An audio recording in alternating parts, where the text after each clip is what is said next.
Dalawang SAF trooper na sumasideline umanong bodyguard ng isang Chinese national sa Parañaque gustong masibak ng hepe ng PNP.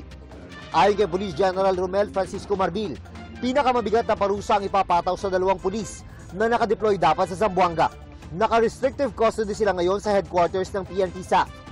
Doon din isa sa ilalim sa restrictive custody ang 7 pang taga-SAF na mas nakatataas sa kanila para humarap din sa investigasyon kaugnay ng hindi otorisadong pagbibigay ng police security sa isang Chinese national. Humarap sa preliminary investigation sa Muntinlupa City Prosecutor's Office ang dalawang pulis para sa reklamong alarm and scandal. Kaugnayan sa away nila na naging mitya sa pagkakabisto ng kanilang racket.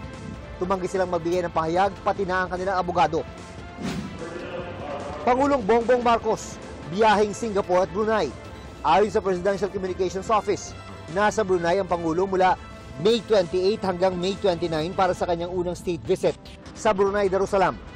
Isa sa kanyang dadaluhan ang Business Forum kung saan isusulong niya ang trade and investment sa Pilipinas. Inaasahang may pipirmahan ding mga kasunduan. Magsasalita rin si Pangulong Marcos sa Shangri-La Dialogue sa Singapore, isang taunang Defense and Security Forum kung saan tinatalakay ang mga importanteng isyu sa seguridad. 500 delegado mula sa 40 bansa ang dadalo, kabilang ang China. Para sa GMA Integrated News, June Veneracion ang inyong saksi. Mga kapuso, sama-sama tayong maging saksi.